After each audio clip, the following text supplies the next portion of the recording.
ఇప్పుడు దానికి తగినట్టుగా నడుచుకుంటా ఉన్నాడు. అవునండి. ఇప్పుడు గుణాలు కూడా చూడండి, పురుషునికి అవునండి. తప్పనిసరిగా రజోగుణము 50%,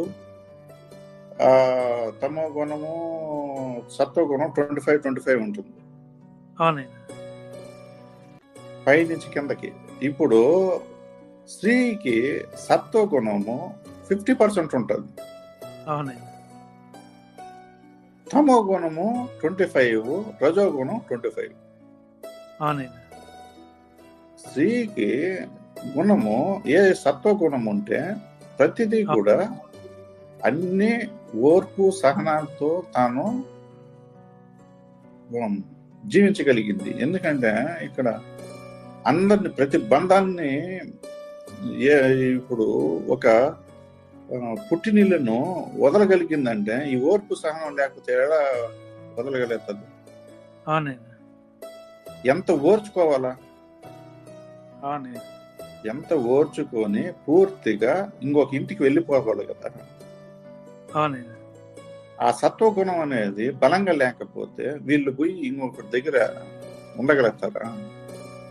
అవును.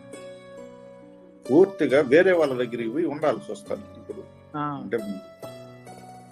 అంటే ఇప్పుడు తల్లిని కానీ తండ్రిని కానీ అన్ని ప్రతిదీ తను ముడిపడినటువంటి ప్రతి వస్తువు కానీ చిన్నప్పటి నుంచి ఆ బంధము 20-25-30 ఏళ్ళు ముడిపడినటువంటి బంధాన్ని ఈరోజు వదులుకొని వెళ్ళాలంటే సత్వగుణం లేకపోతే ఎట్లా వెళ్తారు?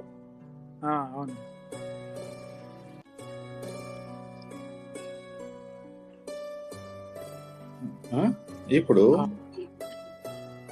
ఇప్పుడు పురుషుడికి ఉండేది రజోగుణం. అవునవునండి. రజోగుణము ప్రధానంగా ఉండింది, ఈ రెండు తగ్గుతా ఉన్నాయి. ఇప్పుడు స్త్రీలో సత్వగుణము ఎక్కువ పాలు ఉండేది, ఈ మిగతా రెండు తక్కువ ఉండేది. ఎందుకంటే అవి అవసరానికి ఉపయోగించాలి, అవి అవసరానికి ఉపయోగించేటివి ఆ రెండు. కానీ ఇప్పుడు మనము ఎప్పుడైతే స్త్రీ తత్వం పురుష తత్వం మారిపోయినాయో ఇప్పుడు స్త్రీలేకి రజోగుణము 50% అయిపోయింది, తమో గుణం సత్వగుణం 25-25 అయిపోయింది. మార్పు వచ్చేసింది ఇప్పుడు గుణాలు.